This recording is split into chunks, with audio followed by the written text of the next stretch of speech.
the sources and uses for a typical New Markets tax credit transaction.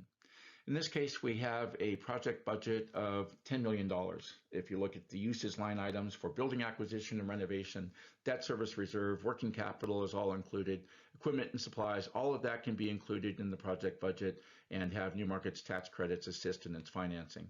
So with that $10 million budget, if we go up to the sources line items, we first have a combination of senior debt, and that would be coming from other conventional lenders, potentially municipal funds or federal funds with or without guarantees, owner equity, and any other funds in terms of contributions or funding that the project sponsor has been able to obtain. However, after their best efforts at raising all of the funds necessary for the project, they were unable to do so. And this is often due to some of the challenges of working in low-income communities. For example, surrounding real estate prices may be depressed because very often there's a lot of vacant property, meaning that even though you're making improvements to your property, it may not resell for much based on the resale value of surrounding property in the neighborhood.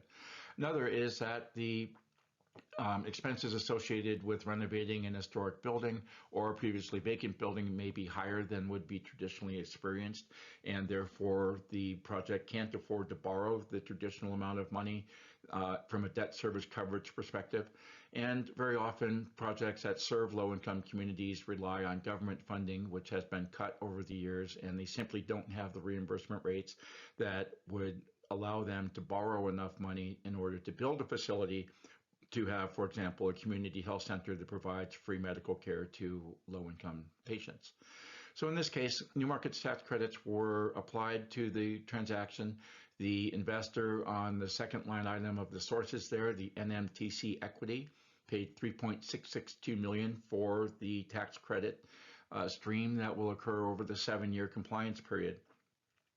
And coming back down to uses, if you look at the additional uses, the legal and accounting is quite high on New Markets tax credit transactions. They are very complex to fund, and there's a lot of legal and accounting work necessary that is very unique to other transactions. But that money comes out of the $3.6 million that the investor has paid up above. And then New Markets tax credit fees for the CDE and placement fees can vary. Different CDEs have different fee structures. There's a quasi-industry standard, if you will, that pays the CDE 5% of the amount of tax credits that it is providing. So in this case, it would be 5% of that $11.44 million. And then it receives a compliance fee or asset management fee over the 7-year compliance period, which is usually 50 basis points per year or less on an annual basis. So that equates to another 3.5 basis point or 3.5% or so, that 50 basis points for 7 years. So the CDE fee load is typically around 8.5%.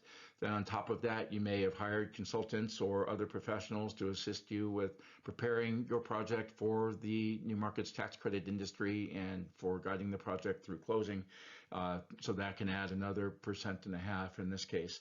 So in this case, there is a fairly significant fee level, but in the end, if you look at the net benefit of the New Markets, we had $3.6 million come in from the investor.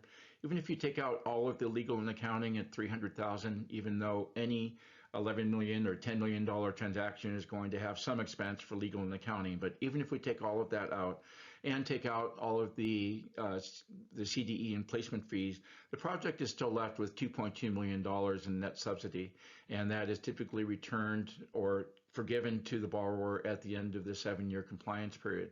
And that represents 22% of that $10 million project budget. So it's very significant and is real cash that comes into the project at the beginning when the construction loan and everything else funds.